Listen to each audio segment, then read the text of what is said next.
যে যাবি সে চল না যাই, আজ নাতে যাবি কাল। কত হলো তোর কত কাল, আজ নাতে যাবি কাল। কত হলো তোর কত কাল, নিকটে শিবের কাল কি হবে তোর উপায়। নিকটে শিলের কাল কি হবে তোর উপায়। যে যাবি সে চল না যাই। আল্লাহুম্মা সাল্লি আলা সাইয়্যিদিনা মাওলানা মুহাম্মদ ওয়া আলা আলি সাইয়্যিদিনা মাওলানা মুহাম্মদ। বালাগাল উলা বিকামালিহি كشف الدجى بجماله، حسنت جميع خصاله، صلوا عليه وآله कि मोहम्मद से अफतून तो हम तेरे हैं। ये जहाँ चीज है क्या लोहा कलम तेरे है। बलगल उला बिकमालिही कशफ الدجى بجماله, حسنت جميع خصاله, صلوا عليه وآله। মহান রবের শাহী আলিশান দরবারে অগণিত সুজুদ পেশ করে কালেমাতুর শুকর আদায় করে সকলে বলুন আলহামদুলিল্লাহ। অগণিত দরুদ ও সালাম বিশ্ব নবী রাহমাতুল লিল আলামিন, সমস্ত সৃষ্টির ফাউন্ডেশন আকায়ে মাওলা তাজদারে মদিনা রাহমাতুল লিল আলামিন নবীজির নূরানী রওজা মুবারকে শত কোটি সালাম কদম সারস করছি।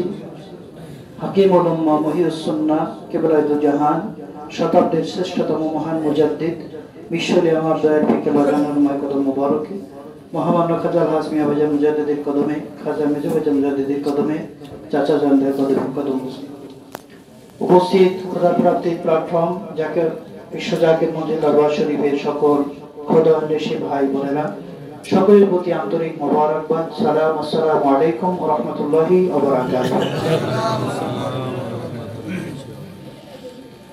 আজকে 5ই জমাদে উসসানি, এই দিনটা অত্যন্ত তাৎপর্যপূর্ণ। পীর কেবলা জান হুজুর সারা জীবন আমাদেরকে শিখিয়েছেন আপন পীরের মহব্বত খোদা প্রাপ্তি পথের মূলধন। আপন পীরের মহব্বত যার অন্তরে যত বেশি, খোদা প্রাপ্তি পথে সে তত বেশি অগ্রসর। নবীজি ফরমান হুব্বুল ফুকারা মিফতাহুল জান্নাহ, ফকির লোকের মহব্বত হচ্ছে জান্নাতের চাবি। সুবহানাল্লাহ। আল্লাহর ওলির সার্বক্ষণিক নেক দৃষ্টি লাভ করা, এটা হচ্ছে এই বর্তমান সময় চলতি সময়ে সমস্ত বিপদ আপদ আযাব গজব বালা মুসিবত তকদীরে গোড়াই খারাপির হাত থেকে বাঁচার একমাত্র রাস্তা, বিকল্প কোনো রাস্তা কোরআন। কেবলা জান বলতেন বাবা তাম পৃথিবী ব্যাপী লোহার মইটা না হয়, কাঠের মই না, লোহার মই। ইমানদার ব্যতীত কেউ বাঁচবে না। ইমানদারগণ আল্লাহর কুওয়াতের কেল্লার হেফাজতে থাকবে। কেবলা জান বলতেন বন্যায় ভেসে যায় তামাম সংসার, হংস ভেসে থাকে ভয় কি তাহার। তামাম পৃথিবী যদি বন্যায় ডুবে যায়, বলেন হাঁসের বাচ্চার ভয় থাকে? তার আনন্দ, পানি পেলে তার ভয় লাগে না। তো হুজুর কেবলা জান ছোট ছোট কথা বলেছেন, আমরা এখানে আসলে আমাদের আত্মায় শান্তি পাই, ঠিক কিনা? কারণ বিশ্ব জাকির মঞ্জিলের মূল কার্যক্রমটা হচ্ছে এই মানব দেহের সবচেয়ে দামি যে অংশটা, সেটার নাম হলো কল। এটার নাম কি? এই জায়গাটা সহিহ মুসলিম শরীফে বিশিষ্ট সর্বাধিক হাদিস যিনি বর্ণনা করেছেন, হযরত আবু হুরায়রা রাদিয়াল্লাহু তাআলা আনহু থেকে বর্ণনা, নবীজি ইরশাদ করতেছেন, ইন্নাল্লাহা লা ইয়ানজুরু ইলা আজসাদিকুম ওয়ালা ইলা সুওয়ারিকুম ওয়ালাকিন ইয়ানজুরু ইলা কুলুবিকুম।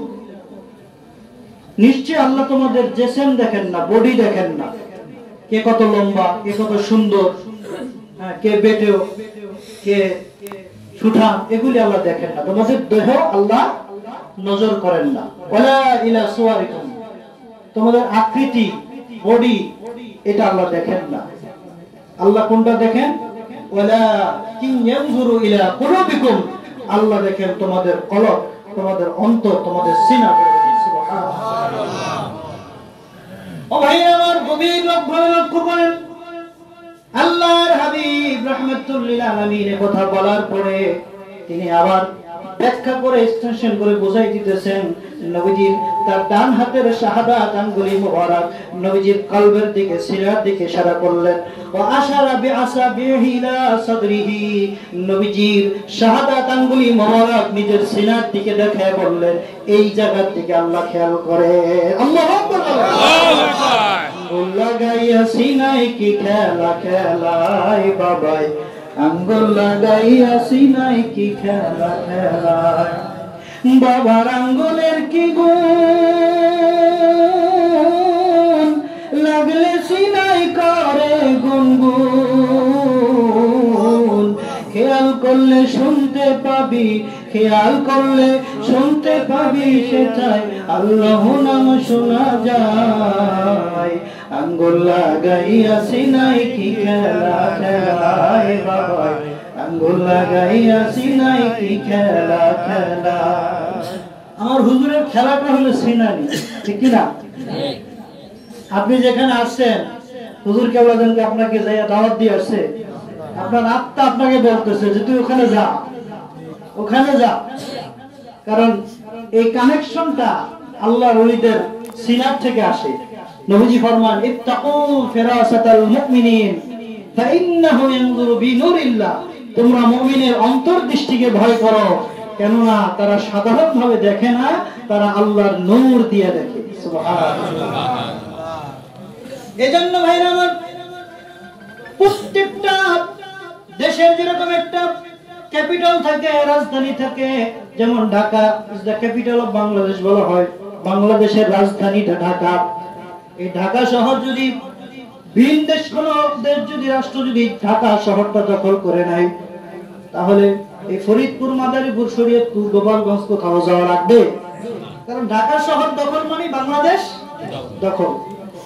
কারণ ওখানেই যত ঊর্ধ্বতন কর্মকর্তা বলেন, যত যা কিছু সব ওখানে মূল টার্নিং পয়েন্ট। আর মানব দেহের মূল পয়েন্টটা হচ্ছে কল। এই জায়গাটা যদি শয়তান দখল করতে পারে, শয়তানের আর কোথাও যাওয়া লাগে না। ওই লোকের হাত দিয়ে যা করবে এটা শয়তানের কাজ, জবান দিয়ে যেটা বলবে শয়তানের কাজ, ওর যা অঙ্গ প্রত্যঙ্গ সব ওই শয়তানের অনুগত হয়ে যায়। আর এই কলবের মধ্যে যখন নফস ঢুকে যায়, তখন সে নফসের দাসত্ব, গোলামি করতে থাকে। এই কলবে যখন দুনিয়া বসে যায়, তখন দুনিয়ার মোহে সে আল্লাহকে ভুলে যায়। আর এই কলবে যখন আল্লাহর জিকির জারি হয়ে যায়, আল্লাহর খেয়াল প্রতিষ্ঠিত হয়ে যায়, ওই লোকটা আল্লাহর দিকে ধাবিত হইতে থাকে। বলে সুবহানাল্লাহ। এজন্য কেবলাদান বলতেন, বাবা আপনাদেরকে যেমন কাটালের মধ্যে পড়লে, স্রোতের মধ্যে পড়লে যেমন ঠিক গন্তব্যে চলে যায়, ওই রকম ভাবে আপনাদেরকে সবক দেওয়া হইল। আল্লাহ প্রাপ্তি অনিবার্য এই তরিকতে। যদি দুনিয়া থাকতে সায়েল সুলুক শেষ না হয়, কবরে যায় হইলেও কামেল পীর রুহানি ভাবে আত্মিক তাওয়াজ্জু দিয়া কামেল মুকাম্মেল আল্লাহর ওলি হাসরের ময়দানে ওলি আল্লাহর দরজায় পৌঁছায়া ওই কাতারে দাঁড়া করে দিল। আল্লাহু আকবার। এজন্য ভাইরা আমার, তবে আমাদেরও চেষ্টা থাকতে হবে, চেষ্টা থাকতে হবে।